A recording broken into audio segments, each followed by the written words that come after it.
Oscar's POV. Kahit naman sinabi niya na okay lang sa kanya kahit may kahati siya sa asawa, hindi niya pa rin maiwasang masaktan. Masakit na makita mo yung taong mahal mo na nasa tabi ng iba.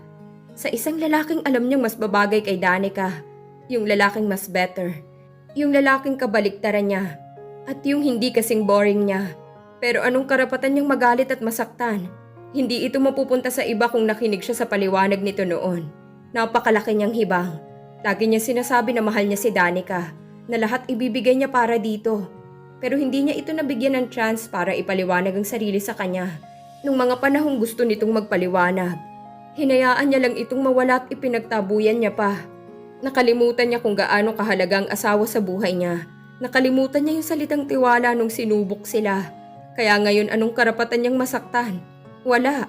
Dahil mas nasaktan niya ito. Sinayang niya yung chance na mahalin nito. Sinayang niya yung chance na makasama ito. Mahal kita. Pinahalagahan kita. Sabi nito sa kanya noon.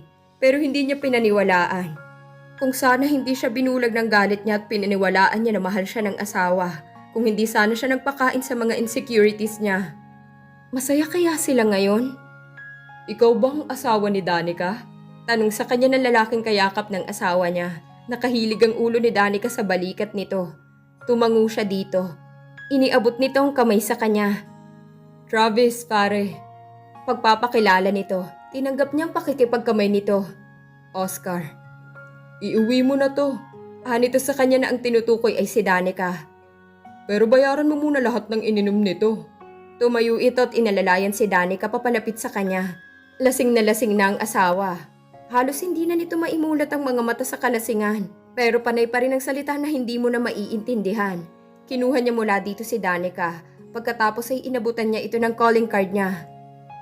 Email mo na lang yung bill ng asawa ko. Kinuha nito ang calling card at inilagay sa pocket ng suit nito.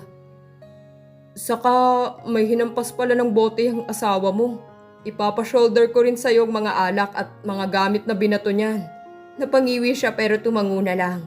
Huwag naman mademanda na naman ito dahil paniguradong sa sermon na naman ito ng daddy nito. Okay, just send me the bill. Thank you. Haniya dito sa katinanguan ito. Tumango lang ito sa kabumaling ang tingin kay Celine na nasa tabi niya. Matagal na nagtitigan ng mga ito bago tuluyang umalis ang lalaki at tumalikod sa kanila. Do you know him? Tanong niya kay Celine nang makitang nakasunod pa rin ang mata nito kay Travis. Hindi. Mabilis na sagot nito.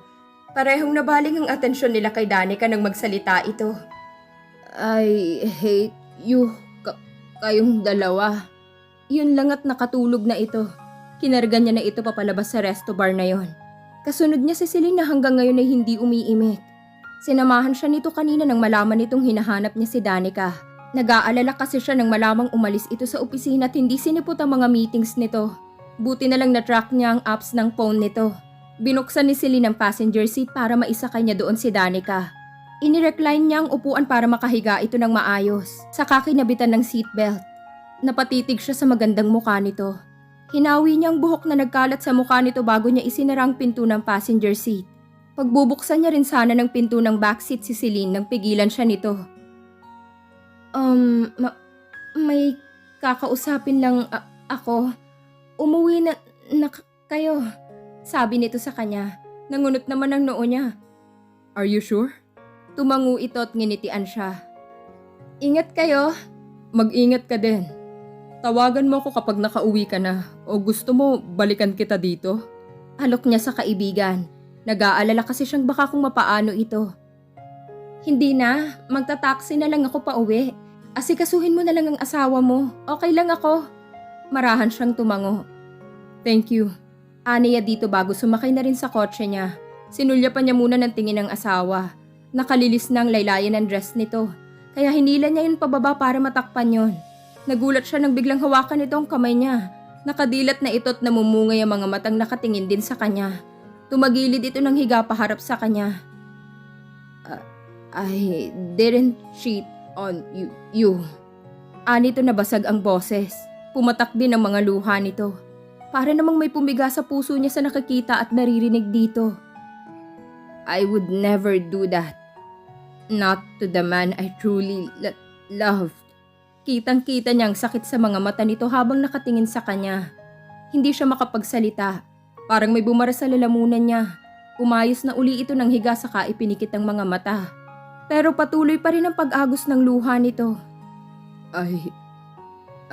I am sorry.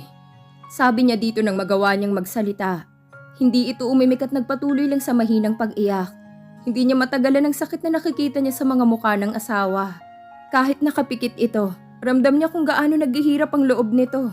Umayo siya ng upo at humarap sa manibela. Nakatingin siya sa labas habang pinakikinggan ang hikbi ng mahal niya. Ang masakit lang, alam niya na siya ang dahilan ng bawat paghikbi nito. Ng bawat luhang pumapatak sa mga mata nito. Paano niya aayusin ang maling nagawa niya? Kung pwede lang siyang bumalik sa nakaraan, pipiliin niyang pakinggan ito. Pipiliin niyang paniwalaan ito. Kaso kahit anong gawin niya, hindi niya na maibabalik ang nangyari na. Nasaktan niya na ito at patuloy na sinasaktan. Lahat gagawin niya mapatawad lang siya ni Danica. Napakalaki ng kasalanan niya dito. Lahat ibibigay niya mawala lang ang sakit na nakikita niya dito. Kahit ang kalayaan nito kaya niyang isuko. Kahit pa alam niyang yun na ang katapusan niya. Mapait siyang napangiti. Wala siyang pinangarap noon kundi ang mahalin siya ni Danica. Pero siya mismong sumira sa sarili niyang pangarap. Pinahid niya ang luhang nalaglag mula sa mga mata niya. Pinaandar niya ng makina at nag-drive hanggang sa makarating sa kondo nito. Nang lingunin niya ito, mahimbing na itong natutulog. Bakas ang mga natuyong luha sa pisngi nito. Lumabas siya ng sasakyan at lumigid papunta sa passenger seat. Binuhat niya ito papalabas ng kotse. Tulog na tulog pa rin ito hanggang sa makarating sila sa unit nito. Pinasok niya ang asawa sa kwarto nito at inihiga sa kama. Inalis niya ang heels nito at bahagyang minasahe ang paa nito. Kumuha rin siya ng t-shirt mula sa luggage na dala niya kahapon nang magtungo siya dito. Pinalitan niya ang suot ng asawa. Nang maayos niya ito, hinila niya ang kumot para kumutan ito. Nanatili lang siyang nakaupo sa tabi ni Danica habang pinagmamasdan ito. Gusto niyang kabisaduhin ang bawat parte ng mukha nito. Baka kasi ito ng huling pagkakataon na matitigan niya ito ng matagal. Dahil sa oras na hilingin itong muli na mawala siya sa paningin nito. Buong puso niya yung susundin. Ibibigay niya ang kalayaan nito para hindi na ito masaktan ng dahil sa kanya. I love you so much, my princess. I'm sorry for causing you so much pain. I'm sorry for not believing you. Umangat ang kamay niya at hinaplos ang pisngi nito. Gagawin kong lahat para hindi ka na masaktan. Kung pwede nga lang na akuin ko lahat ng sakit na nararamdaman mo, gagawin ko. Kumibot ang labi nito pero tulog pa rin ito saka ito kumilos at tumagilid patalikod sa kanya. Marahan siyang humiga patagilid sa tabi nito at niyakap ito mula sa likuran. At least for the last time, I hold you like this. Humigpit ang hawak niya sa asawa. Saka mahinang umalog ang balikat niya dahil hindi niya mapigilan ng maiyak. Ang sakit lang kasi isipin na ito na ang huling beses na mayayakap niyang asawa. Hindi niya pa alam kung kakayanin niya yon, pero pipilitin niyang ibigay ang kalayaang gusto nito. Pipirma na siya sa annulment papers nila para tuluyan ng makapag-umpisa si Danica ng panibagong buhay nito. Danica's POV. Gising siya nung binuhat siya ni Oscar palabas ng kotse at dinala sa unit niya. Gising rin siya habang pinapalitan siya nito ng damit. Pero nanatili lang siyang nagtulog-tulugan. Ayaw niyang matapos ang pag-aasikaso nito sa kanya. Namiss niya yon. Alam niyang napaka-pathetic nun pero hindi niya maiwasan. Mahal niya ang lalaking ito. Gustong-gusto niya kapag binibaby siya nito. Ito lang kasing nagalaga at nag-asikaso sa kanya nang walang kapalit. Nagiinit ang sulok ng mga mata niya, pero pinigilan niya ang sarili. Naramdaman niyang naupo ito sa tabi niya. Ramdam niya rin ang tinitigan siya nito. At nabibingi siya sa lakas ng tibok ng puso niya. Gusto niyang dumilat. Hilain ito pahiga sa tabi niya, pero pinigilan siya ng pride niya. I love you so much, my princess. Sorry for causing you so much pain. I'm sorry for not believing you. Umangat ang kamay nito at hinaplos ang pisngi niya. Narinig niyang sabi nito. Totoo nga na mararamdaman mo ang sinasabi ng isang tao kapag nakapikit ka. Kasi habang nakapikit siya at wala siyang nakikitang kahit ano, ramdam na ramdam niyang senseridad ng boses nito. Dama niya rin na nahihirapan si Oscar. Hindi niya yun makita nang nakadilat siya. Kung kailan malinaw siyang nakatingin dito. Binubulag kasi siya ng sakit at hinanakit dito. Pero ngayon alam niyang totoo ang sinasabi nito. Hindi niya nga lang alam kung hanggang kailan. Dahil nung huling sinabi nitong mahal siya nito, nawala ito sa kanya. Parang nanikip bigla ang puso niya. Gagawin ko ang lahat para hindi ka na masaktan. Kung pwede nga lang na akuin ko lahat ng sakit na nararamdaman mo, gagawin ko. Narinig niya uling sabi nito. Gusto niyang umiyak. Hindi na sakit kagaya kanina kundi sa saya. Babe naman eh. Kinikilig na bulong niya sa isip. Oo, alam niyang para siyang hibang. Kanina lang ngawa siya ng ngawa, pero ngayon kinikilig naman siya. Pero anong magagawa niya? Kahit naman ilang beses niyang sabihin sa sarili na galit siya kay Oscar, hindi niya pa rin malulokong sarili na hindi niya ito mahal. Dahil mahal niya pa rin ito. Mahal na mahal. Naramdaman niyang hinalikan siya nito sa labi niya. Kumibot ang labi niya dahil sa nabitin siya sa pagkakalapit ng mga labi nila. Tumagilid siya ng higa dahil baka hindi niya mapigil ang kilig na nararamdaman niya at mahila niya ang asawa. Naramdaman niyang nahiga rin ito sa tabi niya, saka siya niyakap ng mahigpit. At least for the last time, I hold you like this. Parang hirap na wika nito. Natigilan siya at napamulat lalo na nang maramdaman niyang umalog ang balikat nito at nang marinig niyang pag-iyak nito. Bakit piling niya mawawala na naman ito sa kanya? Parang may pumipiga sa ulo ni Danica dahil sa sobrang sakit noon. Napasobra ata ang inom niya kagabi. Kainis, hindi na talaga ako iinom. Pinilit niyang imulat ang mga mata nang may pumasok sa kwarto niya. Nakita niya si Oscar na may dalang tray. Parang hinihila siyang bumangon ng maamoy ang aromas ng umuusok na black coffee na nasa tray na dala nito. Naupo siya at sumandal sa headboard ng kama. Walang pakialam kung nasisilipan man siya ni Oscar dahil nakalilis ang t-shirt na suot niya. Napansin niyang napalunok ito at namula ang tenga nang mapunta sa mga binti niyang paningin nito nang ilapag nito ang dalang tray. Napangisi siya dito ng nakakaloko. Tumikhim naman ito nang makita ang pagngisi niya.